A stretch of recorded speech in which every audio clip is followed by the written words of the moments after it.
বিশ্ববাজারে বাংলাদেশি পোশাকের জন্য সম্ভাবনার বিষয় আশার সঞ্চার হয়েছে।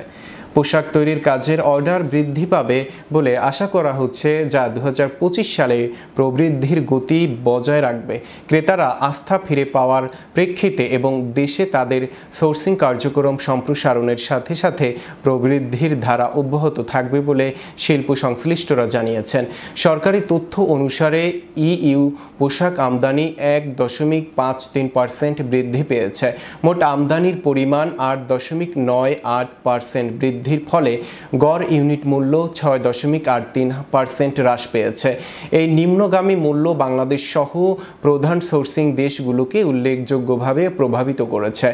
বিগত ক্যালেন্ডার বছরের জানুয়ারি-ডিসেম্বর সময়কালে বাংলাদেশ থেকে ইউতে পোশাকে রপ্তানির পরিমাণ ছিল $19.77 বিলিয়ন, যা 2023 সালে ছিল $18.85 বিলিয়ন।